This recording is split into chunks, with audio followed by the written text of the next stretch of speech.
My name is Liana Brooks, and I'm 33 years old. I grew up in a small Texas town where your reputation was like your birthright. You either protected it, or you lost your place in the community.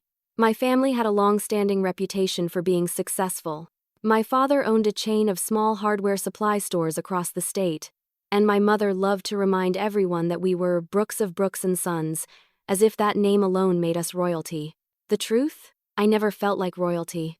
I was more like the disappointment hidden behind the family's glossy Christmas cards.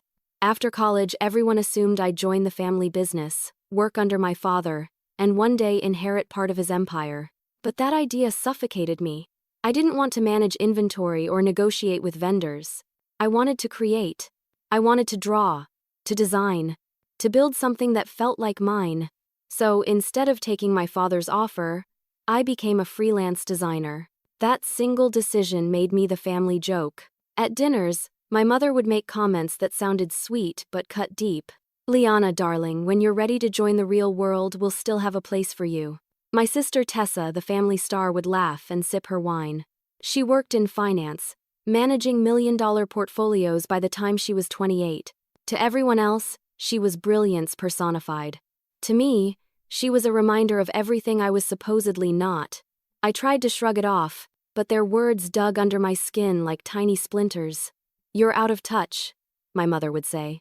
"You don't understand business. The world doesn't run on art." I wanted to scream that art was business, that design mattered, creativity mattered, but it was useless. They'd already decided who I was, the dreamer who'd eventually come crawling back. For a long time, I believed them. I stopped talking about my work, stopped showing my sketches, stopped trying to convince anyone that my path had value. But late at night, when the house was quiet and the city lights shimmered outside my window, I'd sit at my desk and sketch. It was on one of those nights, a random Tuesday at 2 a.m, that everything changed. I'd been browsing an online art forum where independent illustrators complained about how hard it was to sell their work globally. Most had talent, but no marketing knowledge or digital storefronts. They were artists, not business people. That's when it hit me. What if there was a platform that helped small artists sell their designs to global buyers without needing to know business at all? I remember whispering to myself, "Why doesn't this exist?" Then I caught my reflection in the dark window and said out loud, "Maybe I'm supposed to build it." That thought electrified me. I grabbed my notebook, sketching out layouts, writing potential names, listing features. By dawn, I had an idea that wouldn't let me sleep: a digital marketplace for artists, built by someone who actually understood what it felt like to be dismissed, ignored, underestimated. I didn't know how, but I knew I'd build it. When I showed my sketches to a friend the next day, she smiled and said, "You should go for it, Liana." And for the first time in a long time, I felt like I wasn't crazy for dreaming. I quit 2 of my freelance contracts and poured everything: my savings, my time, my sanity into bringing the idea to life. I didn't have investors or a fancy office, just a laptop, a notebook, and relentless determination. For months, I lived on caffeine and adrenaline. I learned coding basics through online tutorials, designed my own logo, and built the prototype from scratch. The first version wasn't perfect, but it was mine. When I finally launched it, I got 5 customers on the first day. I cried not because of the number, but because it proved that someone, somewhere, believed in what I built. Every night after that, I watched the platform's analytics like a heartbeat monitor. 5 turned into 50, then 100, then 200. It was slow growth, but steady. And every time a new artist joined, I felt like the universe was whispering, "Keep going." But with every step forward, a part of me wondered what would happen when my family found out. Would they still laugh? Would they finally see me differently? I didn't know then that their laughter was just beginning, or that it would become the fuel I needed to build something far beyond their understanding. That night, I decided to build something none of them would ever understand until it was too late. When I told them my idea, my father actually laughed out loud. After that sleepless night of sketching, I couldn't think about anything else. The idea consumed me: this vision of a space where artists could showcase their work without worrying about marketing or pricing, where creativity met opportunity. I named it Artlytica, a fusion of art and analytics, because I wanted it to be more than a gallery. I wanted it to help creators understand their value through data. For weeks, I buried myself in planning. I built wireframes on my laptop, researched web hosting, studied how online marketplaces worked. I was running on pure passion, and for the first time in years, I felt alive. But I knew I couldn't hide it forever. I had to tell my family. I still remember that Sunday dinner like it happened yesterday. My parents sat at the head of the table, Tessa across from me, her usual confident smirk resting on her face. The smell of roasted chicken filled the air. It was one of those evenings that started with polite small talk and ended with emotional bruises. I waited until dessert to share my news. "I'm starting something new," I said, keeping my voice steady. "It's a digital platform for artists, a space where they can sell their work globally, with analytics, support and marketing help built in." My mother's fork froze mid-air. "A platform?" she repeated slowly. "Like Etsy?" "Not exactly," I said. "It's more specialized, focused on artists who need help building brand visibility. Think of it as a bridge between creativity and business." That's when my father started laughing. Not a small chuckle, a full, chest-deep laugh that made my stomach twist. "Liana," he said between laughs, "you're talking about competing with multi-billion-dollar tech companies from your laptop? You can't even set up your Wi-Fi without help." Tessa joined in, shaking her head. "You're too emotional for business. You'll get scammed or burned out in a month. You need structure, not some artsy fantasy." Their words stung more than I wanted to admit. I felt like a little girl again, trying to explain why I liked painting instead of baseball. I tried to defend myself, explaining my research, my plan, how much potential there was, but they weren't listening. They'd already decided the verdict before I even finished my sentence. "Sweetheart," my mother said gently, "you've always had a creative spirit, but maybe this is just a phase. Why not take a few classes in business first?" That word phase broke something inside me. I excused myself from the table, pretending to get water, but really I just needed to breathe. Standing in that kitchen, I promised myself that if they couldn't see my vision, I'd make it so big they'd have no choice. The next morning, I opened a new spreadsheet and labeled it Artlytica Phase 1. I didn't have investors or connections or even enough money for proper software subscriptions. But what I lacked in resources, I made up for in determination. I spent every waking hour designing the site. I learned to code the backend by watching hours of YouTube tutorials. I built the branding, designed the logo, a simple brushstroke, morphing into a data graph, and spent weeks testing every button and feature. There were nights I cried in frustration, nights I skipped dinner, nights I stared at a screen until dawn, wondering if my family had been right. But every time I wanted to quit, I imagined my father's laugh, that dismissive, arrogant sound, and it kept me going. 2 months later, Artlytica went live. I posted about it in a few online art communities and offered free listings to the first 50 artists who signed up. I expected maybe 2 or 3 responses. Instead, by the end of the first day, I had 5 artists registered and uploading their work. 5 might sound small, but to me, it was proof that the world needed this, and that I wasn't as out of touch as my family claimed. Each week the numbers grew. 10 artists became 20. By the 3rd week, I had 50. Then buyers began reaching out, asking if they could commission specific designs. It was small scale, sure, but it was working. Then, just as I began to breathe and feel proud of what I'd built, an unexpected email appeared in my inbox. The subject line read, "Investment opportunity, let's talk." At first, I thought it was spam, but when I opened it, my heart skipped a beat. It was from a man named Garrett Vaughn, a local investor known for funding small startups in Austin. I'd heard of him before, a polished businessman with a reputation for rescuing struggling entrepreneurs. His email was polite but confident, congratulating me on the platform's launch and inviting me to discuss potential funding. Part of me was thrilled. Validation from someone outside my family felt like a breath of fresh air. But another part of me hesitated. Something about the way he worded it, helping you take control of your creative chaos, didn't sit right. Still, I told myself it couldn't hurt to meet him. Maybe this was the break I needed. I agreed to a meeting at a downtown cafe. He arrived in a tailored suit, oozing confidence, with a smile that didn't quite reach his eyes. He complimented my vision, asked smart questions, and then slid a folder across the table. Inside was a proposal. He wanted to invest $250,000 in exchange for 60% of my company. I stared at the number, my excitement draining into a cold, sinking feeling. 60%? I asked. That means you'd control everything. He leaned back, smiling. Liana, I'd be saving you from making rookie mistakes. You'd still run the creative side, but I'd handle the real business. His words echoed my father's. And that's when I realized this wasn't help. It was a leash. I thanked him for his time, said I needed to think about it, and left. That night, I sat on my couch staring at my laptop, heart pounding.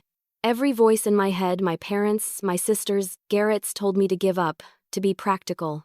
But the small voice that mattered most whispered something different. You've come this far alone. Why stop now? But one email I received that week would test every ounce of courage I had. He said he wanted to help, but what he really wanted was control. After our meeting, Garrett kept calling. Every day, like clockwork. He'd leave messages about how much potential Artlytica had, and how I was too talented to let it fade into mediocrity. At first, his persistence sounded flattering. But the more he talked, the more I realized he didn't respect what I was building. He wanted to own it. He'd say things like, "You're a creative, Liana. You shouldn't have to worry about the boring business side." Or, "You'll thank me when I turn your passion project into a real company." That last line hit me hard, because to me, Artlytica was already real. He didn't see the sleepless nights, the late bills, or the anxiety of watching server costs climb while waiting for new users to sign up. He saw numbers, potential, and an easy way to mold me into his next profit story. One morning, I finally replied to one of his calls and said firmly, "I've made my decision. I'm not taking your offer." The silence on the other end stretched uncomfortably long before he finally spoke. "You're making a mistake," he said flatly. "You won't get far without backing. Passion doesn't pay the bills, sweetheart." Sweetheart. The word made my blood boil. "Maybe not," I replied. "But ownership does." And with that, I hung up. For a few days, I felt lighter, proud even. I'd stood my ground against someone with money and power, and that wasn't easy. But pride doesn't pay rent either. The next few weeks were brutal. Growth slowed.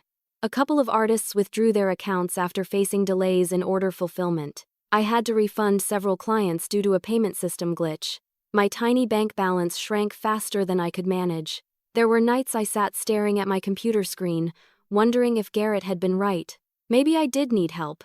Maybe I was too emotional to handle the business side. But then I'd remember his smirk across that cafe table, the way he said, "Sweetheart," like I was a child playing business, and I'd pull myself back together. I spent the next month rebuilding. I redesigned the site, tightened the payment system, and reached out personally to every artist who had left. I promised them better support, and I delivered. Slowly, things began to turn around. Then, one afternoon, as I was packing up my workspace, I got an email from an unknown sender. The subject line read, "You should have taken the deal." The message inside was short. "Good luck keeping your little project alive without real funding. People like you always burn out." There was no name, but I didn't need one. I knew exactly who sent it. I deleted the message, but the words lingered like smoke in my chest. That night I barely slept. Every doubt I'd buried came crawling back. What if he was right? What if I was fighting a battle I couldn't win? But something deeper inside me, some stubborn, almost defiant part, refused to let him be the last voice I heard in my head. So instead of collapsing, I doubled down. I cut unnecessary expenses, learned how to run targeted ads, and spent my weekends contacting art schools to partner with student artists. Within 3 months, Artlytica was not only surviving, it was growing again. By the end of the quarter, we had 2,000 active users.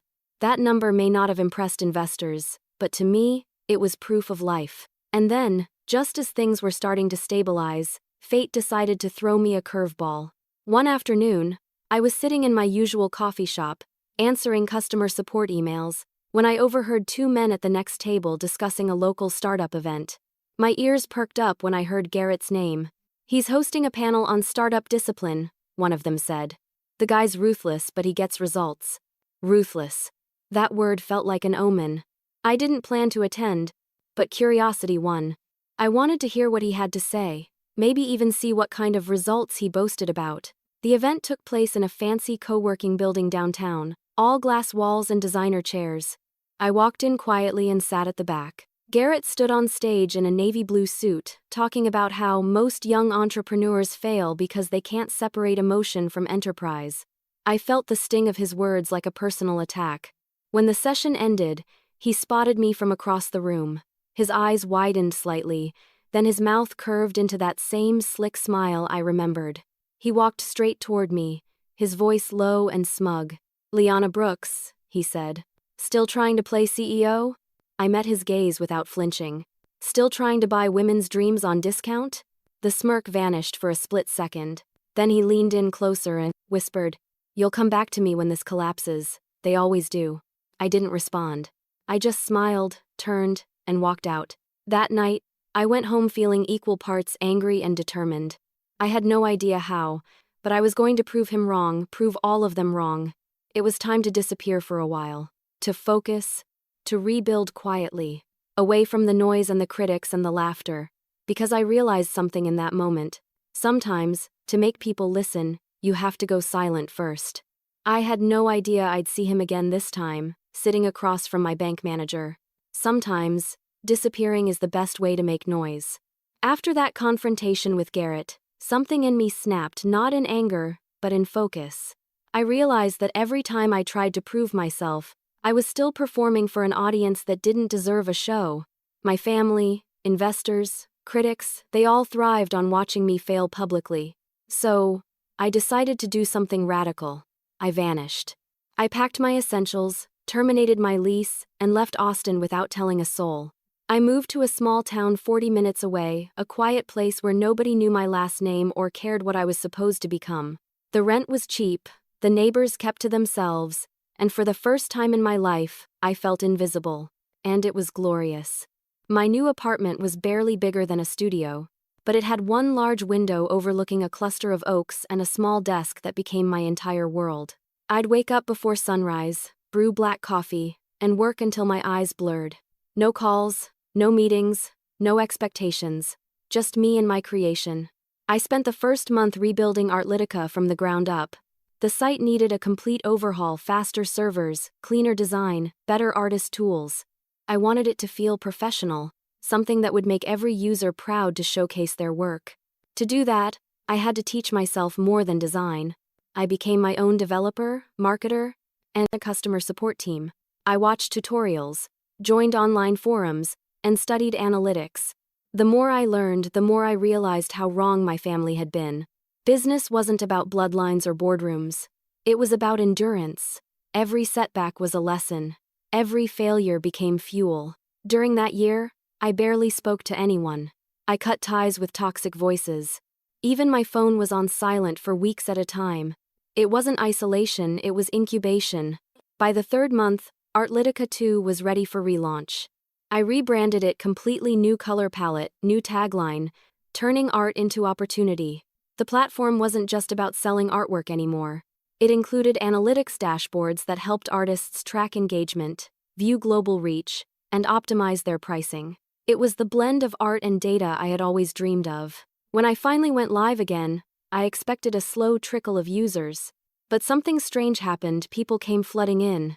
Apparently, during my absence, a few small art influencers had shared screenshots of the old Artlytica platform, praising how creator-friendly it was. Word of mouth had kept my little project alive while I was gone. Within weeks, the site had over 3,000 artists signed up, and this time, they weren't just from Texas or the US. They were from France, Japan, Brazil, and South Africa. My inbox filled with thank you messages from creators who'd sold their first digital prints through my platform. I can't describe that feeling. It wasn't just pride, it was validation. Proof that passion, when paired with persistence, could be unstoppable. For the first time in my life, I started paying myself a real salary. I moved my operations to a small rented office downtown and hired 2 part-time assistants, Camila, a developer, and Zoe, a marketing student. They were both younger, hungry, and just as determined as I was. Together, we built a rhythm, 3 women running a global art platform out of a single room, with peeling paint and a coffee maker that never stopped working. By the end of that year, Artlytica was generating 6 figures in revenue. Not from investors, not from loans, but from pure, organic growth. One afternoon, as I sat in my office watching the numbers on my dashboard rise, I let myself smile. I'd done it. Against all odds, I had built something real. But success has a strange side effect: it attracts attention. It started subtly. My sister Tessa commented on one of my LinkedIn posts. Then she sent a message. "Hey, heard you're doing something with art? That's cool." A few days later, my mother called. I stared at the phone ringing, debating whether to answer. When I finally picked up, her voice sounded hesitant. "Liana, your sister showed me an article about some art website. Is that yours?" "Yes," I said simply. There was a pause long enough for me to hear her inhale sharply. "Well," she said finally, "I just hope you're being careful. You know how these online things go." Careful. That was her version of congratulations. It didn't matter. I didn't need their approval anymore. But deep down, a part of me still wanted them to see. To understand that the daughter they'd dismissed as out of touch had built something extraordinary. The following week, I made a small but symbolic decision. I opened a business account at the same bank my parents used for their company. I wanted to walk through those glass doors not as their daughter but as a CEO. I remember the teller smiling politely as she processed my documents. "We'll have a manager review your files soon, Miss Brooks," she said. At the time, it didn't feel significant, just another formality. But that single account would become the thread that tied my old world and my new one together in ways I could never have predicted. As winter rolled in, I started thinking about expansion, hiring full-time staff, maybe even securing an office space in Austin again. The irony wasn't lost on me. I'd left that city to find myself, and now I was strong enough to return not as a runaway, but as a contender. I closed my laptop that night and looked out the window at the quiet town below. The streetlights flickered softly against the trees, and for the first time in years, I felt peace. Not because everything was perfect, but because I had finally stopped running from myself. I had disappeared to rebuild, and what I created in the silence was louder than any applause I'd ever received. But as my success grew, so did the rumors, especially within my family. When I told them the truth, they laughed harder than ever. By the time Artlytica reached its 1-year anniversary, my life looked nothing like it used to. I wasn't rich, but I was stable. I had my own office, a growing user base, and for the first time in my life, I felt like I was exactly where I was meant to be. But success, I've learned, doesn't just bring joy, it also attracts disbelief. It started innocently enough. My mother called one evening, sounding almost warm for the first time in years. "Liana, dear," she said, "your sister mentioned you've been doing something online? Something with art?" Her tone dripped with polite skepticism, like she was humoring a child who claimed to have built a spaceship out of cardboard. "Yes," I said calmly. "It's called Artlytica. It's a platform for artists to sell and manage their digital work." "Mm-hmm." She drew the sound out, like she was tasting it. "And people actually buy from it?" I almost laughed. "Yes, Mom. Thousands of them." There was a pause. Then a gentle sigh. "Sweetheart, I hope you're not being scammed again. You remember that thing you did with that online freelancing job?" I closed my eyes. I wanted to yell, but I didn't. "I'm not being scammed. I own the company." "Oh, that's wonderful, dear," she said in a tone that meant I don't believe a word you're saying. A few hours later, Tessa texted me. "Mom said you're doing some art business thing. Is this real or are you freelancing again?" I sent her a link to the Artlytica site. She didn't respond for a while. When she finally did, her message made me laugh and ache at the same time. "The website looks professional. You didn't make that, did you?" I typed back, "I did, from scratch." A few minutes later, she replied, "Sure you did." I stared at the screen for a long time. That tiny sentence, 3 words, summed up everything I'd ever been to them. Unbelievable, impossible, too much of a dreamer. I decided to prove it. The next morning, I compiled screenshots, our analytics dashboard, our international users, even our revenue summaries. I sent them to both my mother and sister with a simple message. "Thought you might want to see what your out-of-touch daughter has been up to." Mom didn't reply. Tessa did. "Wow, those could be fake, you know." I saw a YouTube video about how easy it is to Photoshop stuff like that. I remember staring at that message and feeling something inside me harden.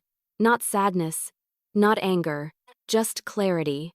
They didn't believe in me because they didn't want to. Because if they admitted I'd succeeded, they'd have to admit they were wrong about me all along. So I stopped trying to convince them. I threw myself into the business even harder. I expanded partnerships, collaborated with digital art schools, and introduced subscription tiers for premium artists. My user base exploded again: 5,000, then 10, then 15. Each new sign-up was another quiet victory, another nail in the coffin of their disbelief. Meanwhile, back in my hometown, rumors began to spread. My cousin texted me one day saying, "Your mom told everyone at the country club that you're doing some internet thing. People are saying it's just an art blog." I should have been angry, but I wasn't. I almost found it funny. They were still trying to box me into something small enough to understand. Then, out of nowhere, I got an email that made my hands shake. It was from a regional business magazine. They wanted to feature Artlytica in an article about women reinventing the creative economy. My first instinct was to think it was a mistake. But after confirming their credentials, I realized it was real. When the article was published 2 weeks later, Artlytica's traffic doubled overnight. Artists from all over reached out, thanking me for building something that gave them hope. And then, inevitably, my phone rang. It was Tessa. "So, you're famous now?" she said with a half laugh. "Not famous," I replied. "Just seen." "Well, I read the article. Congrats, I guess. But you know, those magazines exaggerate. You're not really making that kind of money, are you?" I took a breath and smiled. "More than enough, Tessa." She didn't answer. For the first time in my life, my silence had more power than her words. Later that week, my father called for the first time in nearly a year. His voice was cold but curious. "Your mother tells me you're running some online store. Is that true?" "It's a business, Dad. And yes, it's doing well." He said, unimpressed. "Online things come and go, Liana. You should be careful before you embarrass yourself." Embarrass myself. The irony almost made me laugh out loud. After we hung up, I sat by my office window, staring at the city lights. Every cruel word from my past echoed in my head, but instead of hurting, they fueled me. They didn't understand that the world had changed. That power wasn't confined to boardrooms anymore. It lived in laptops, in ideas, in relentless persistence. I wasn't going to explain it to them anymore. I was going to show them. So, when the chance came to expand, I took it. I scheduled a meeting with a senior bank manager to discuss business. Financing. His name was Mr. Saunders, and from our first phone call, I could tell he was different. Professional, respectful, and genuinely interested in what I'd built. We arranged to meet in person later that week. I didn't know it then, but that meeting would become the turning point of my entire story, the moment when the girl they mocked for dreaming would finally be recognized as something far greater. And that day arrived sooner than I expected. It started as a routine call but ended with an invitation that changed everything. The first time I spoke with Mr. Saunders, I thought it was just another business call. I was in the middle of answering customer emails when my phone buzzed. The number was local, from Austin, but unfamiliar. I almost ignored it until something in me said, "Answer." "Miss Brooks?" The voice on the other end was calm and steady. "This is Richard Saunders from First Republic Bank. I hope I'm not catching you at a bad time." "Not at all," I said, instantly on guard. "Bank calls rarely meant good news," he continued. "I've been reviewing a few local business accounts, and yours caught my attention. Artlytica, correct?" My heart skipped. "Yes, that's mine." "Well," he said with a hint of admiration, "you've had quite an interesting growth curve. I'd like to discuss a few opportunities we think might benefit you." I frowned, unsure if I was hearing him right. A bank calling me for opportunities? For years, I'd been the one asking for permission to be taken seriously, to be given a chance. Now, suddenly, the roles had reversed. "Of course," I said. "What kind of opportunities?" "Why don't we discuss it in person?" he replied. "I'd like to invite you to our main branch this Thursday morning. We can go over your financials. And there's something I'd like to show you." When I hung up, I just sat there, staring at my phone. My first instinct was suspicion. Maybe it was a sales pitch, some standard business loan trap. But something about Mr. Saunders' tone felt different. Polite, but respectful. Not condescending, not doubtful. I decided to go. On Thursday morning, I wore my best gray blazer, the same one I'd worn to my first client meeting years ago, back when I was still trying to convince people that Liana Brooks wasn't just another freelance designer. My palms were sweaty as I parked outside the bank's glass doors. The lobby gleamed with marble floors and quiet professionalism. I told the receptionist who I was there to see, and within minutes, a tall man with silver hair and kind eyes appeared. "Miss Brooks," he said, extending his hand with a genuine smile. "It's a pleasure to finally meet the woman behind Artlytica." "Thank you for reaching out," I said, shaking his hand. He led me down a hallway lined with framed photos of past community initiatives and into a private conference room. On the table, I noticed a neat stack of documents, 2 cups of coffee, and a plate of pastries. The setup was far too deliberate for a casual conversation. "Before we start," Mr. Saunders began, "I want you to know I've been following your company for several months now." I blinked in surprise. "You have?" "Yes. We monitor growing businesses in our region, especially women-led enterprises. Artlytica's growth trajectory is impressive, particularly given your independence. Most startups your size are buried in debt by now." I smiled softly. "Well, debt wasn't an option for me," he chuckled. "Sometimes that's exactly what makes people succeed." He opened the folder and began sliding papers toward me, financial graphs, account summaries, market trend reports. My name was printed on several pages. "As you can see," he said, "your company's performance positions you for expansion. We'd like to offer you a line of credit and introduce you to our commercial property program." I leaned forward, scanning the documents. "Commercial property program?" "Yes," he said. "It's an initiative we reserve for local entrepreneurs with solid cash flow and business longevity. Essentially, it allows you to invest in or acquire real estate for business use with favorable terms." My heart started pounding. "You're saying the bank wants me to buy property?" "Not just wants you to," he said, smiling. "We're inviting you to." I couldn't breathe for a second. All those years of scraping by, of being dismissed as a hobbyist, and now this. He continued, "We actually have a specific property in mind. It's a commercial space downtown, newly renovated, available at a very competitive rate. Given your growth and reputation, we believe it would be an excellent fit for Artlytica's first flagship office." My throat went dry. A flagship office. The words echoed in my head like music. I managed to whisper, "Why me? Why not a bigger company?" Mr. Saunders leaned back, hands folded. "Because bigger companies play safe. You don't. You've built something meaningful, something sustainable, without external funding. That's rare. And frankly, it's inspiring." I didn't know what to say.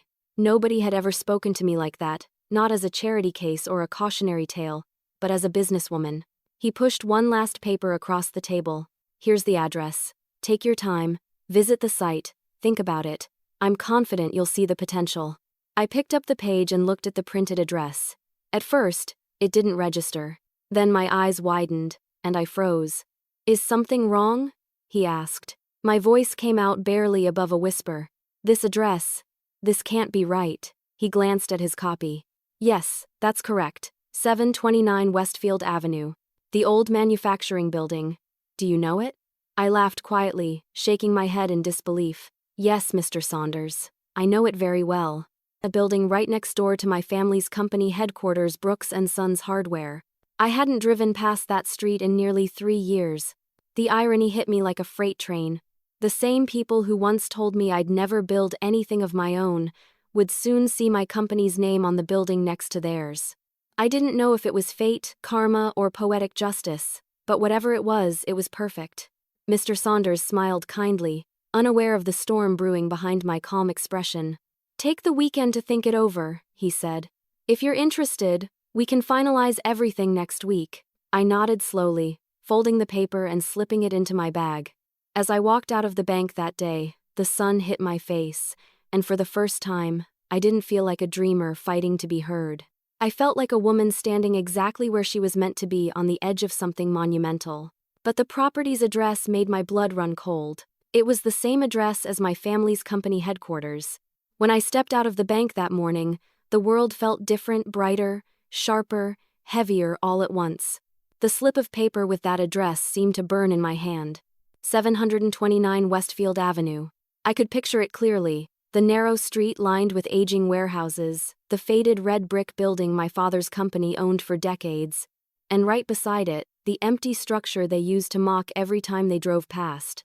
I remembered my father calling it a money pit, a failed investment he'd once poured his pride into before abandoning it after a bad business deal. It had been sitting there, collecting dust and graffiti, for years. Now the bank wanted to sell that exact building to me. I spent the entire weekend wrestling with the idea. Part of me thought it was too ironic to be real, like some cosmic prank.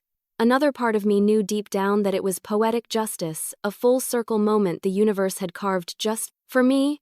On Sunday morning, I got into my car and drove to Westfield Avenue. The drive there was strangely nostalgic. The streets, the smell of fresh asphalt, the sound of construction from nearby lots, it all reminded me of being a teenager riding in my father's truck, listening to him boast about business deals I didn't understand. Now, years later, I was back on that same road, but this time, I wasn't the passenger anymore. When I pulled up, I parked across the street and stared at the building. The old Brooks & Sons hardware sign still shone faintly from next door, though the paint was peeling. Their lot was filled with familiar cars, my father's black Mercedes, Tessa's blue sedan. Just seeing them there brought back years of doubt and humiliation. And then, my eyes shifted to the building beside it, my potential building. It looked worn but sturdy, its tall windows framed by rusted iron and cracked glass. The entrance was boarded up, but through the gaps, I could see the potential, the wide-open floor space, the high ceilings, the perfect blank canvas. My heart pounded. I could already imagine the Artlytica logo gleaming above the door. Still, standing there, I hesitated. Buying that property wasn't just business, it was personal. It was walking straight into the shadow of the people who'd spent years telling me I'd never make it. It was planting my flag in their backyard. I was afraid. But more than that, I was excited. By Monday morning, my decision was made. I called Mr. Saunders and told him I wanted to proceed. His voice was calm but pleased. "I had a feeling you would," he said. "We'll handle all the documentation. The sale will move quickly." He wasn't kidding. Within a week, everything was finalized. I transferred the deposit, signed the ownership forms, and received the official confirmation letter. I sat in my car that afternoon, holding the envelope that declared me the new owner of 729 Westfield Avenue. I read my name at the top of the document, Liana Brooks, CEO of Artlytica, Incorporated, and my hands trembled. For years, my parents called me out of touch, a dreamer, a failure. And now, my name was printed on the deed of the building right next to theirs. That moment felt like reclaiming every piece of dignity they'd ever stripped away. The next morning, I arrived at the property with my 2 assistants, Camila and Zoe. They were practically buzzing with excitement. "It's huge," Zoe said, spinning around the empty lot. "We could have a studio here and a client space and maybe even host workshops." Camila grinned. "Imagine the look on people's faces when they find out this is ours." I laughed, though a small part of me still couldn't believe it was real. We spent hours inside, measuring spaces, sketching layouts, and making plans for renovation. Every corner held a story. The scuffed floors, the dusty windows, they all whispered of failure turned opportunity. But what I didn't expect was who would notice first. That evening, I got a call from Tessa. "Liana," she said immediately, no greeting, no warmth. "Is it true? Did you buy the building on Westfield?" Her voice was sharp, almost panicked. "Yes," I said evenly. "Artlytica's expanding. We're setting up a main office there." There was silence. Then, in a lower voice, she muttered, "You bought next to Dad's building? Are you serious?" "Yes," I repeated. "Why wouldn't I be?" She let out a shaky laugh, half disbelief, half annoyance. "You really don't think things through, do you? He's furious. You know how he is about business territory." "Territory?" I said quietly. "It's a street, Tessa. I didn't invade his empire. I bought an abandoned building." She sighed. "You don't get it, Liana. This looks bad, like you're trying to one-up him." That made me smile. "Maybe it's not about him," I said. "Maybe it's about finally standing on my own." There was no response on the other end. I could hear her breathing, heavy and hesitant. For once, she didn't have a comeback. I ended the call gently, feeling a strange peace settle over me. That night, I drove back to Westfield Avenue alone. The sun had set, and the street was quiet. I parked in front of my building and stepped out, the cool night air brushing against my skin. The lights from Brooks & Sons hardware still glowed next door, but they didn't intimidate me anymore. They felt small, smaller than ever before. I walked up to my building, ran my fingers over the rough brick, and whispered to myself, "You did it, Liana." For the first time in my life, I felt equal. Not better, not bitter, just equal. But little did I know, my family wasn't done with me yet. I told her the truth, and her silence on the phone said everything. The moment they realized I wasn't bluffing, everything changed. When I woke up the morning after signing the ownership documents, I half expected to feel regret. Maybe fear, maybe panic, something to remind me that I'd just done something huge. But instead, I felt calm, free, even.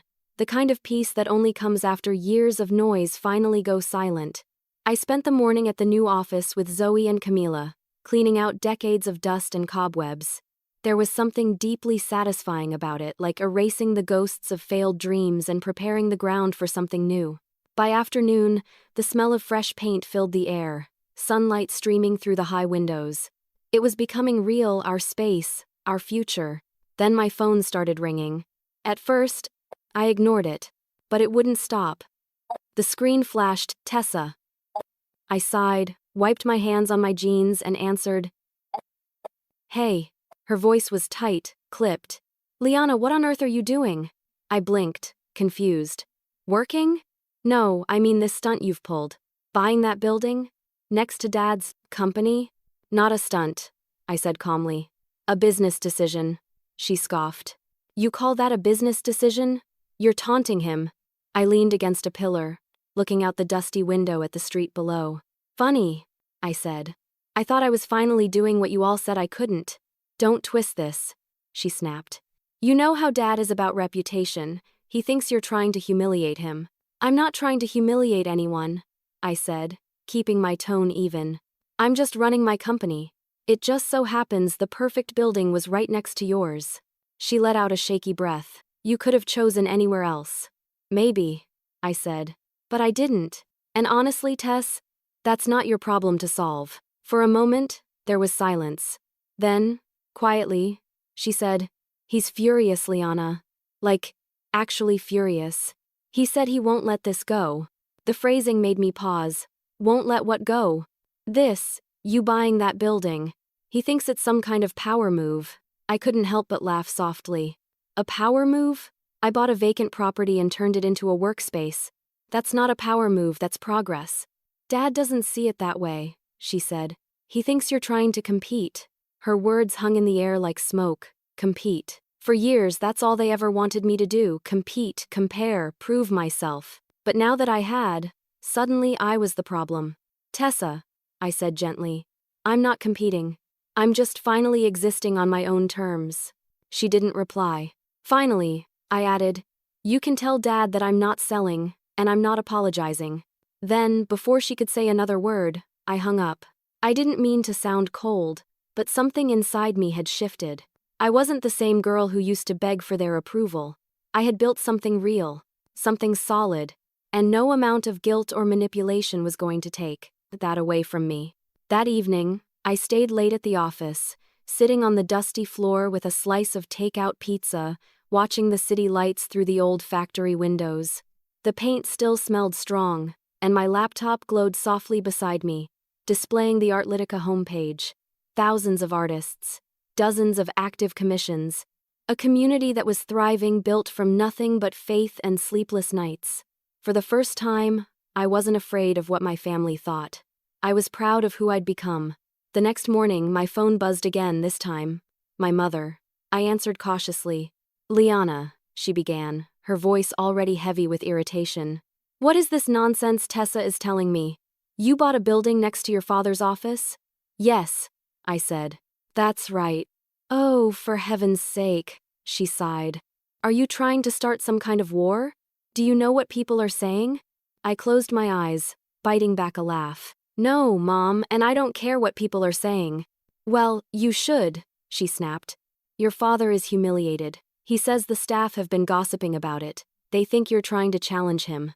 "Maybe they should stop gossiping and focus on their work," I said. There was a stunned silence on the line. My mother wasn't used to hearing that tone from me, calm, firm, untouchable. Finally, she said, "You're making a spectacle of yourself, Liana." "No," I replied quietly. "I'm making something of myself." She didn't have a response. When the call ended, I placed my phone on the desk and just sat there, letting the quiet settle around me. My heart was pounding, but it wasn't from fear anymore. It was from power, the kind of power that comes from finally standing your ground. By lunchtime, I got another call, this time from a private number.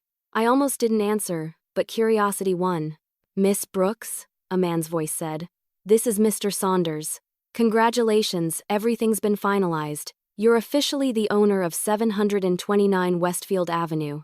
My breath caught.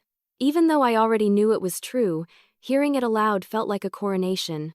"Thank you," I managed to say. He chuckled. "You've made quite an impression here. We rarely see anyone move this quickly." As I hung up, my reflection caught in the dusty office window, tired, covered in paint smudges, but smiling. It wasn't just about a building anymore. It was about legacy, about rewriting my story on the same street where it had once been dismissed. Still, deep down, I knew this peace wouldn't last. My father wasn't the type to stay silent for long. But what happened next proved that my father wasn't done trying to control me. He didn't come to congratulate me, he came to destroy me. It was a Wednesday afternoon when I saw the black Mercedes pull up outside my new office. The sun was glaring through the windows, catching the chrome of the car's hood like a mirror flashing a warning. I didn't need to step outside to know who it was. My father. I hadn't seen him in almost a year. Not since our last conversation, when he told me that business isn't for dreamers. I thought the silence that followed meant he'd finally let me go. I was wrong. He got out of the car, wearing his usual uniform-tailored navy suit, gold cufflinks, that watch he never took off. Everything about him screamed power and control, the same image he'd built his whole life around. He looked exactly the same, but the sight of him made me feel both small and defiant at once. He didn't knock. He walked straight in. "Liana," he said, his tone cool, distant. "You've made quite a spectacle of yourself." I looked up from my laptop, pretending to stay calm. "Hi, Dad. You should have called." He glanced around the room, taking in the freshly painted walls, the open floor plan, the sunlight bouncing off the new hardwood. He scoffed softly. "So this is what you've been doing? Playing businesswoman?" I closed the laptop slowly. "Running a company," I corrected. He ignored the correction, pacing across the floor like he was inspecting the property for flaws. "You couldn't find anywhere else to set up shop? You just had to buy the building next to mine?" I leaned back in my chair. It was available, affordable, and perfect for my business. "Why shouldn't I?" His jaw tightened. "You did this to embarrass me." "Embarrass you?" I repeated, genuinely stunned. "Dad, this isn't about you. It never was." He gave a cold laugh. "Everything you do reflects on this family, Liana. You may not like that, but it's true. And now everyone in this city is talking about how my own daughter is trying to compete with me." I stood, my hands trembling slightly, though I tried to hide it. "I'm not competing. You sell tools and hardware. I sell digital art. There's no overlap." He turned sharply, his voice rising. "It's not about the product. It's about respect. You don't buy property next to your father's business without consulting him first. That's not independence, that's arrogance." That word arrogance made something inside me crack. I'd been called a lot of things in my life. Sensitive, naive, unrealistic. But arrogant? No. I'd earned everything through grit and sleepless nights. "Arrogance," I said quietly, "is assuming the world owes you obedience. Independence is knowing it doesn't." He froze, his eyes narrowing. "Don't talk to me like that." "Then don't talk to me like I'm a child," I shot back. For a few seconds, neither of us spoke.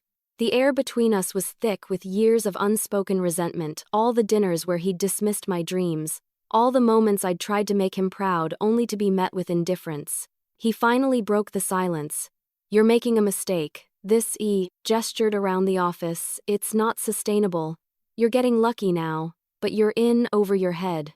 I met his eyes. "Maybe, but at least it's my head on the line." That hit him harder than I expected. His expression hardened, his shoulders stiffening like armor.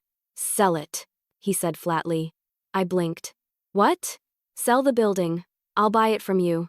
I'll even pay above market value.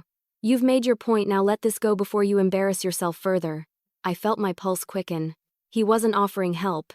He was offering control, the same way Garrett had. "I'm not selling, Dad." His tone darkened. "Don't be stubborn." "I'm not being stubborn," I said quietly. "I'm being sure." He took a step closer, his voice low and sharp. "You're playing with fire, Liana.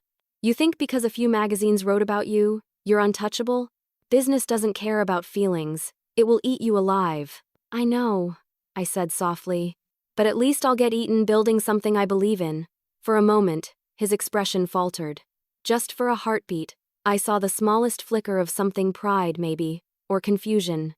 But then it vanished. He turned toward the door, muttering, "You'll regret this when it collapses." I didn't answer.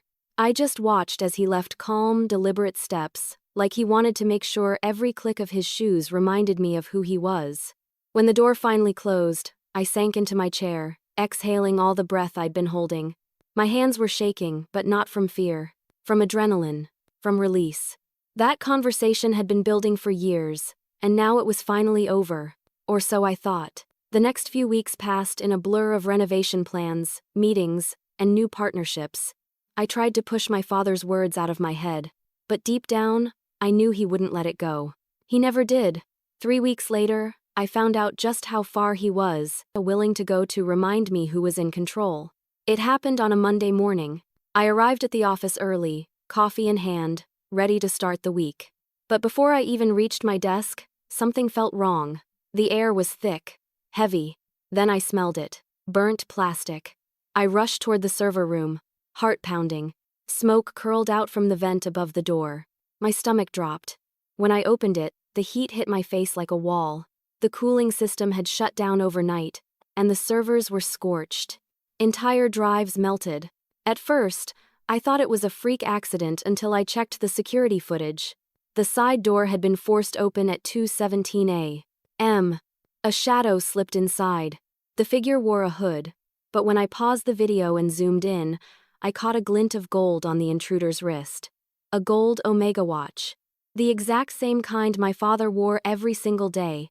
My chest tightened. It couldn't be him, could it? But even as I tried to convince myself otherwise, I knew better. My father might not have done it himself, but someone had done it for him.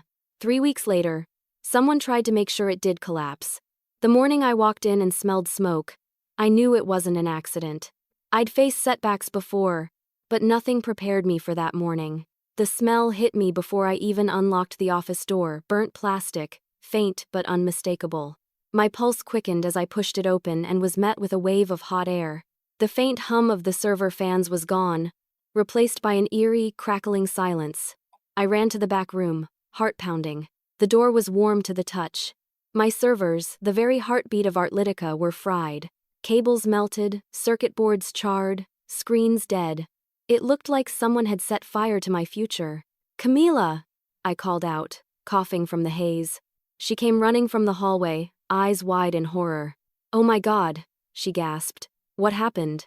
"I don't know," I said, my voice trembling. "But it doesn't look like a malfunction. We called the fire department, just to be safe. They arrived quickly, checked for active flames, and confirmed the damage was electrical." One of the inspectors looked around the room, then at me. "You might want to get your wiring checked," he said carefully. "Or your security." That last word lingered in the air like smoke. Later that afternoon, after the place had cooled and the inspectors left, Camila and I reviewed the security footage from the hallway cameras. Most of it was normal until 2:17 a.m. That's when we saw it. A shadow moving near the side door. A hooded figure slipping inside, quiet and deliberate. "Pause it," I said. My throat was dry. Camila froze the frame. The intruder's face was hidden, but when they reached for the door, the sleeve of their jacket shifted just enough to reveal a watch. A gold Omega. The same watch my father wore every single day of his life. I stared at the screen, my heart pounding so loudly I could barely hear my own breathing. "No," I whispered. He couldn't." Camila glanced at me, confused. "You recognize them?" I hesitated. "Not exactly, but I think I know who sent them." That night, I barely slept. My mind replayed every conversation, every warning my father had thrown at me. "You'll regret this when it collapses." His words felt like a curse now, echoing in the dark corners of my mind.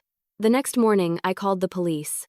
They took the report seriously at first until they realized the footage wasn't clear enough to identify anyone. The detective, a kind but weary man, promised to keep an eye out for patterns of vandalism in the area. But his tone said what I already knew. I'd be lucky if anyone looked into it at all. When I hung up, I felt completely alone. Camila suggested taking a few days off to regroup, but I couldn't. I couldn't let whoever did this think they'd broken me. So I did what I always did when things fell apart. I got to work. We spent the next week salvaging what we could, ordering new servers, rebuilding systems from backups. Some data was lost, but not all of it. My stomach sank when I realized our insurance wouldn't cover the damage under intentional interference. I'd have to cover most of it myself. Zoe offered to post a donation link for users to help us recover costs, but I refused. Artlytica wasn't a charity case. I'd built this business from the ground up, and I wasn't going to let anyone burn it down. Every night that week, I stayed at the office long after my team went home. I'd sit by the window, staring at the dim glow of Brooks and Sons across the street. The lights were always on late, as if my father somehow knew I was there, waiting for me to flinch first. I didn't, but the longer I stared at that glowing sign, the angrier I became. Because deep down, I knew he didn't have to set the fire himself. All he had to do was make a call, whisper to the right person, and it would be done. Still, without proof, I couldn't confront him. Not yet. Instead, I called Mr. Saunders at the bank. When he answered, I explained what had happened carefully, leaving out my suspicions about who was behind it. He listened quietly. "That sounds serious," he said finally. "I'm sorry you're going through that, but perhaps this is an opportunity to reconsider expanding your security and your presence.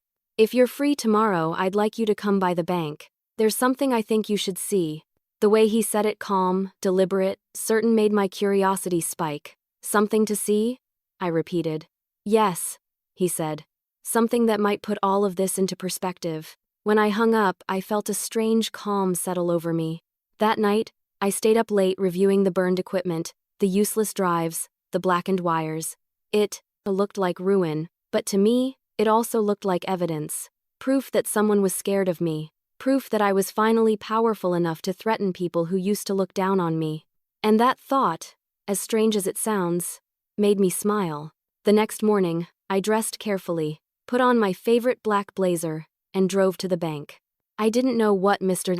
Saunders wanted to show me, but something told me this wasn't just about business. I was right, because when I walked into the lobby, 2 men were already there waiting, one in a navy suit I'd never forget, and another with a smirk that still haunted me from our last encounter. My father, and Garrett Vaughn. But when I took the footage to the police, I found out who really sent him. It wasn't my father who sent the saboteur, it was someone I'd already rejected. When I walked into the bank that morning and saw the 2 of them sitting there, my father in his crisp navy suit, and Garrett Vaughn in his smug, too sure posture, I froze. For a second, I thought I was imagining it. But then Garrett turned, his lips curving into that condescending half-smile I'd seen before, the one that said, "You should have listened to me." I had walked into an ambush. Mr. Saunders noticed the tension immediately. He stood from behind his desk, his expression polite but unreadable. "Miss Brooks," he said. "Thank you for coming. Please, have a seat." I didn't move. "What's going on here?" Garrett leaned back, crossing one leg over the other. "Relax, Liana. This is just a friendly conversation between business associates." "Funny," I said coldly. "I don't recall us being associates." My father cleared his throat. "Liana, sit down. Let's be civil." The audacity of that sentence almost made me laugh. Civil? After the fire, the sabotage, the humiliation? "I'll stand." Saunders sighed softly, clearly aware of the tension crackling in the room. "Perhaps I should clarify. Mr. Vaughn has been inquiring about potential investment opportunities in local companies, including yours, Miss Brooks. Your father asked to attend this meeting as a courtesy, given his interest in your welfare." My welfare. That word nearly made me choke. Garrett smiled, his tone smooth. "I told your father I still believe in your potential, Liana, despite your impulsive decision to turn down my initial offer." I stared at him, my fists tightening at my sides. "You mean the offer where you wanted 60% of my company? The one where I'd basically work for you?" He chuckled. "You say that like it's a bad thing. I was offering structure, protection, the kind of guidance people like you need. People like you." Those 3 words carried the same venom as every dismissive comment I'd ever heard from men like him and from my own father. Mr. Saunders cleared his throat, trying to steer the conversation. "Miss Brooks, I think what Mr. Vaughn is suggesting," but I cut him off, my voice sharp. Mr. Saunders, with all due respect, I didn't agree to meet with either of them. You invited me here under false pretenses. He hesitated. That wasn't my intention, I assure you. Mr. Vaughn reached out this morning and insisted he had vital information for you. Garrett nodded. That's right. I do. He pulled out a small folder and slid it across the table. You've been having some technical issues at your company, haven't you? My breath caught. I didn't answer. He smiled, reading the silence perfectly. Overheated servers, smoke, damaged hardware. Sound familiar? I clenched my jaw. What's your point? My point, he said smoothly, is that you're not equipped to handle those kinds of problems. You're running a business in a shark tank, Liana. You need someone who knows how to swim. I didn't even reach for the folder. You think you can scare me into partnering with you? He raised a brow. I don't need to scare you. I'm offering to help. But if you want to keep pretending you can do it all alone, go ahead. Just don't act surprised when things break again. Something in his tone chilled me. The casual cruelty, the certainty. And suddenly, everything clicked into place.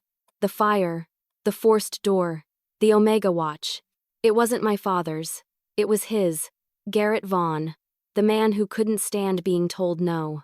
My voice was low, steady, controlled. You did it, didn't you? You sabotaged my servers. His smirk didn't falter. That's a strong accusation. Don't play games, I said, stepping closer. You tried to scare me into selling. You wanted me desperate enough to need you.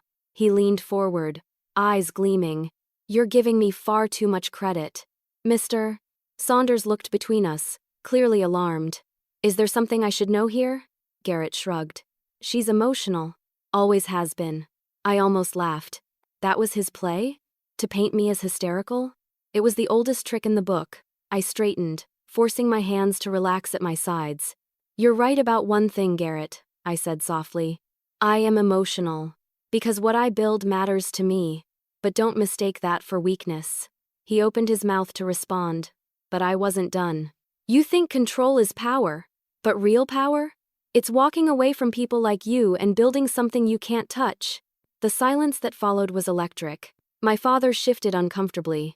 Liana, you're letting your pride cloud your judgment. Garrett can help you. I turned to him, my voice sharper than I intended. Help me? Like you did? You burned bridges, Dad. He burns people. I'm not letting either of you near what I've built. Garrett's smirk finally cracked, just slightly. He stood, smoothing his jacket. You'll regret this, Liana. You always do. I smiled faintly. You've been saying that for years. And yet, here I am. He glared at me for a long moment before walking out, my father close behind him.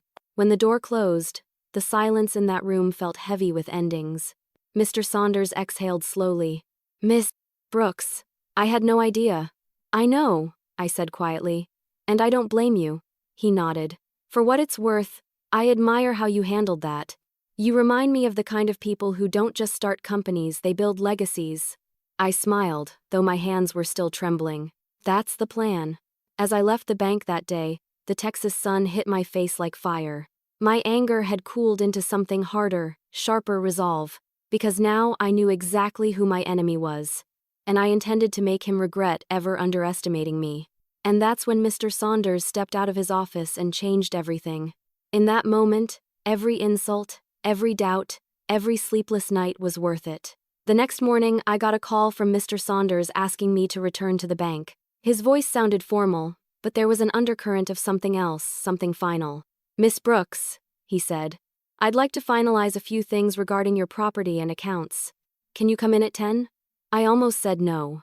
After what happened the day before with my father and Garrett, I wasn't eager to step back into that building. But something in his tone told me this was different. So I agreed. When I arrived, the atmosphere was tense. The receptionist gave me a strange, nervous smile before ushering me into Mr. Saunders' office. The moment I walked in, my chest tightened. My father and Garrett were both there again, this time standing, not sitting. Garrett was mid-sentence, his tone clipped and urgent. Richard, I'm telling you, she's inexperienced. That property is wasted on her. She's not capable of managing it properly. We'd both benefit if Mr. Saunders raised a hand, silencing him. Gentlemen, he said firmly, Please take your seats. Miss Brooks, thank you for joining us. I closed the door behind me and remained standing. What is this? I asked quietly. My father turned toward me, his face red with irritation. We're here to fix this mess before it gets out of hand. Garrett gave a dry chuckle. Don't take it personally, Liana. We're just trying to prevent you from drowning in something you don't understand. I stared at them both, feeling a calm kind of fury wash over me. You mean the business I built from nothing? The one you both tried to control? Garrett's jaw flexed. My father just sighed, as if I were an inconvenience rather than a person. Mr. Saunders cleared his throat, pulling a set of papers from his folder. Let's begin, shall we? As of this morning, the sale and registration of 729 Westfield Avenue have been completed. I felt my stomach drop. Completed? He nodded.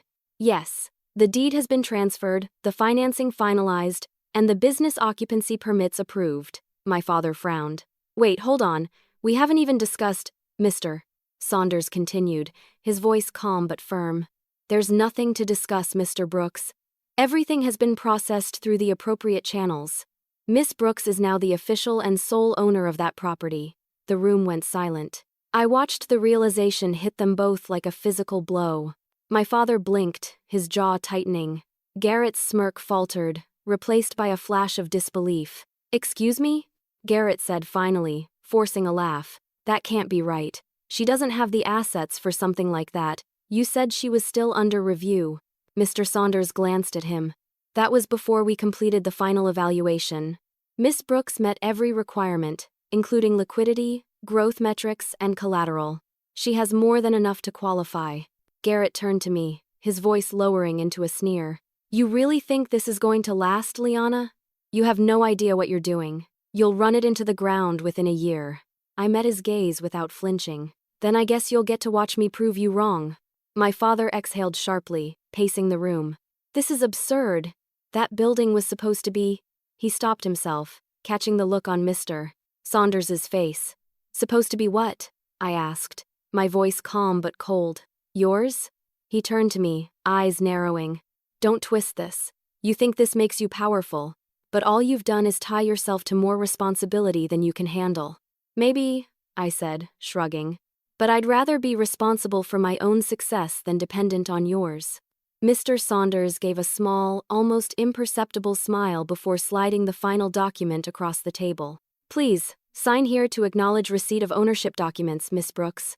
I stepped forward, took the pen, and signed. My hand didn't tremble once. When I finished, he looked up at me and said the words that silenced the room completely. Congratulations, Miss Brooks, he said with pride in his voice. The bank officially recognizes you as the sole owner of 729 Westfield Avenue. Those words hit me like a tidal wave. For years, my family had defined me by what I wasn't. But now, for the first time, someone in a position of authority was defining me by what I was. I was the owner. I wasn't just the artist or the failure or the daughter who didn't listen. I was the woman who built something from scratch and earned her place. I looked up and met Mr. Saunders's gaze. Thank you, I said softly. He nodded, but before I could say more, Garrett slammed his folder shut. This is a mistake, he muttered. A huge mistake. Mr. Saunders' tone turned icy. The only mistake I see is underestimating her. My father said nothing. He just stood there, his expression unreadable. Eyes locked on me like he was seeing a stranger. And maybe he was. The daughter who used to beg for his approval was gone. The woman standing in front of him didn't need it anymore. Garrett turned and stormed out first, his shoes clicking sharply against the marble floor. My father followed more slowly, pausing at the doorway. This isn't over, he said quietly. I smiled faintly. It is for me. When they were gone, I let out a long breath and sank into a chair. My heart was racing, my palms slick with adrenaline, but I felt something I hadn't felt in years: certainty. For the first time, I wasn't fighting for permission to exist. I was standing on ground that was fully mine. Mr. Saunders smiled as he packed up the paperwork. You've handled yourself remarkably well, Miss Brooks. I suspect this is only the beginning. I think you're right, I said, glancing down at the document with my name on it. Because in that moment, I knew one thing for certain. I hadn't just won a battle. I'd changed the entire story. But I wasn't finished with them yet, not by a long shot. For once, I didn't need to shout to be heard. After they left the bank that morning, I sat in my car for almost 20 minutes, staring at the ownership papers in my lap. The embossed seal shimmered faintly in the light. My name printed in bold letters across the top, Liana Brooks, sole owner of 729 Westfield Avenue. For a long time, I couldn't move. I just stared at it, letting the weight of those words sink in. All the laughter, all the doubts, all the times my mother said I was out of touch with reality. And now, the reality belonged to me. But the more I thought about it, the angrier I became. Not because of the fight I'd just won, but because of how long I'd let them make me feel small. It wasn't about the building anymore. It wasn't even about the business. It was about the years I'd spent dimming myself so they could shine brighter. About the silence I'd endured just to keep the peace. And I was done being silent. So, I decided it was time for one last confrontation, not out of revenge, but out of closure. The next morning, I put on a white blouse and dark slacks, simple but strong. I didn't wear makeup, didn't need armor, just truth. I drove to my father's office, the old Brooks & Sons hardware building parked beside his Mercedes, and walked inside. The receptionist looked startled to see me. "Miss Brooks, your father's in a meeting. He'll want to see me," I said, calm but firm. I walked down the familiar hallway, past the framed newspaper articles celebrating his business achievements, past the picture of Tessa shaking hands with some bank executive. For a moment, it almost felt like walking through a museum of everything I wasn't supposed to be. When I reached his office, the door was half open. He was sitting at his desk, papers spread before him. When he looked up, surprise flickered across his face, quickly replaced by irritation. "Liana?" he said flatly. "What do you want?" I stepped inside and closed the door behind me. To say something I should have said years ago. He sighed and leaned back in his chair, crossing his arms. "If this is about yesterday—" "It's not just about yesterday," I interrupted. "It's about everything," he frowned. "You're being dramatic." "Maybe," I said, taking a deep breath. "But you've been calling me that my entire life, so let's not pretend it's new." For the first time, he looked caught off guard. I stepped closer. "You told me I'd fail. That I was unrealistic, too emotional, too naive. And I believed you for a long time.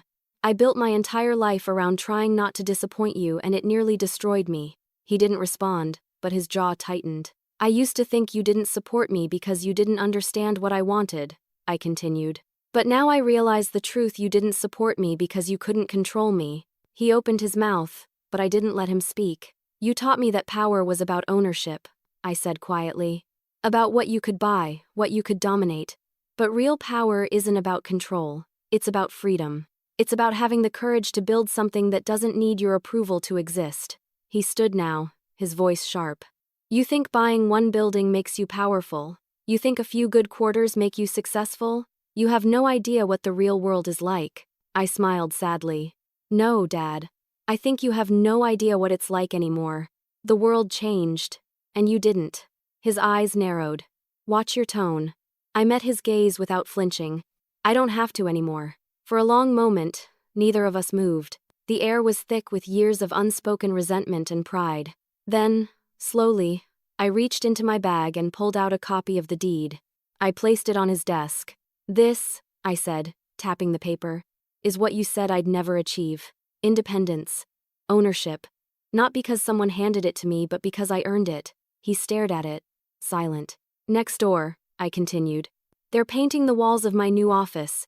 It's bright, full of life, full of people who believe in what we're building. And every time I look out the window, I'll see this building, a reminder of where I came from. Not as shame, but as proof." He looked up, his expression unreadable.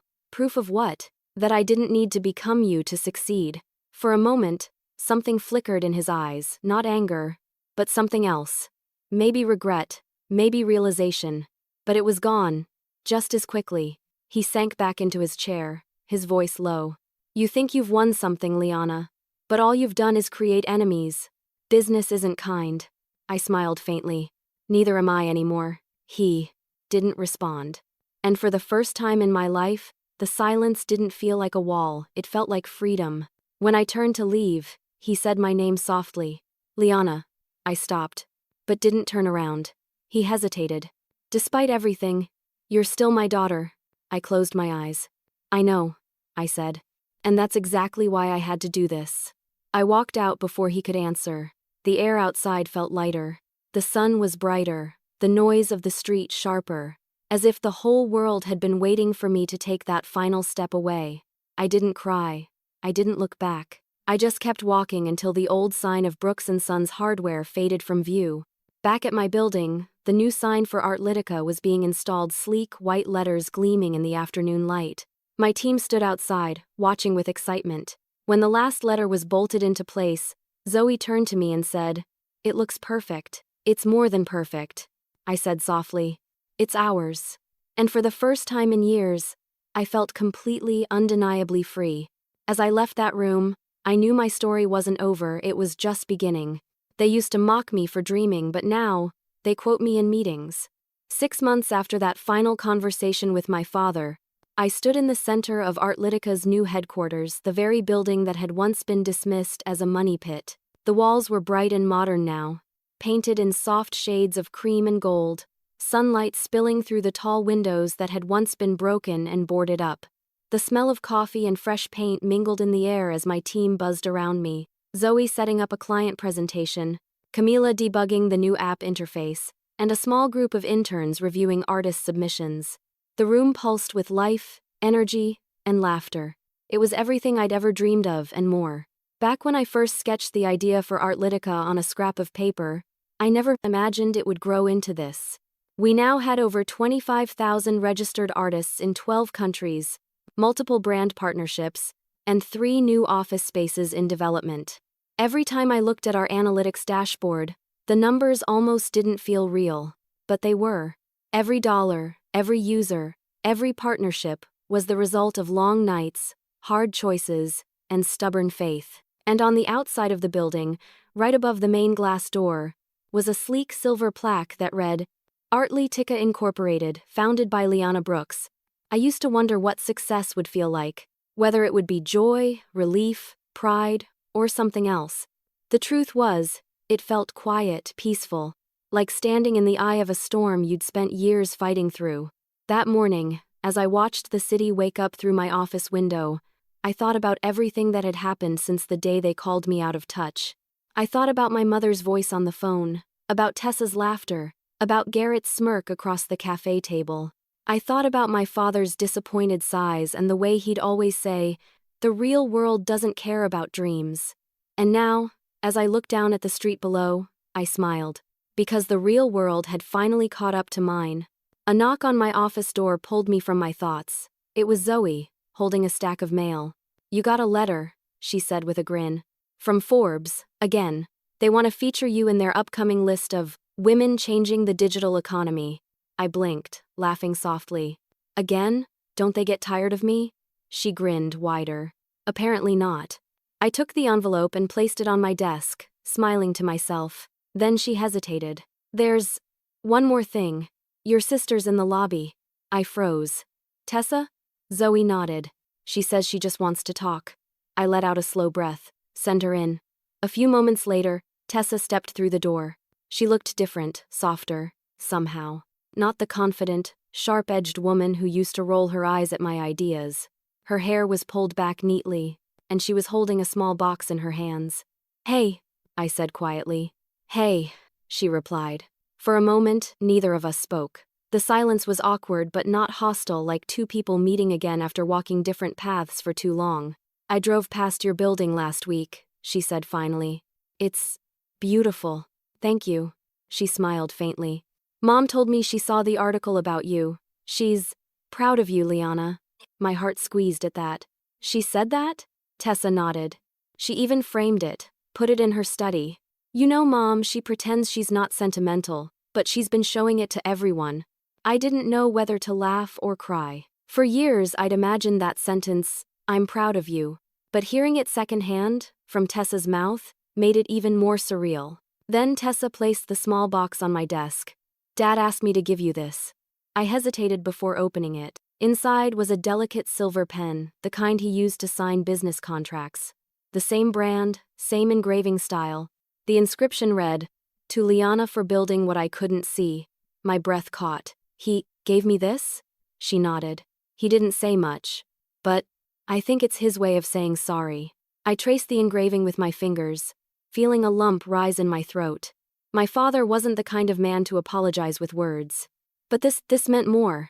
Thank you, I whispered. Tessa smiled, looking around the office. You did it. You know, you really did it. I met her gaze. I had to. She nodded slowly, a hint of pride in her eyes. You always were out of touch, she said, half laughing. I raised an eyebrow. Still going with that, huh? She smirked. Yeah, but maybe that's what makes you unstoppable. We both laughed then, and for the first time in years, it didn't feel like rivalry. It felt like recognition. After she left, I sat for a long time at my desk, turning the silver pen over in my hands. The sun dipped lower outside, painting the sky golden pink, and the light caught the engraved words again. For building what I couldn't see. Maybe that was it, the secret. I'd spent years trying to make people see my vision, when all along, I was meant to build it without their permission. That evening, we held a small celebration for the team. Champagne, laughter, a slideshow of our first awkward office photos. Everyone was glowing with pride. As the music played softly in the background, I stood by the window, watching the city lights flicker to life. Across the street, the Brooks & Sons hardware sign still hung faded now, but still standing. And for once, I didn't feel bitterness. Just peace. I wasn't competing with them anymore. I had built something different, something enduring. When the crowd began to toast, Zoe raised her glass and said, "To Liana, the woman who turned being out of touch into being ahead of her time." Everyone cheered, and I felt tears sting my eyes. I lifted my own glass. "To the dreamers," I said softly, smiling at them all. "To the ones they call unrealistic, out of touch, impossible. Because one day, the world will catch up." And as the laughter and applause filled the room, I looked out once more at the city skyline, the lights reflecting in my window like stars. And as I watched my team celebrate in that once empty building, I realized I didn't just own property, I owned my peace.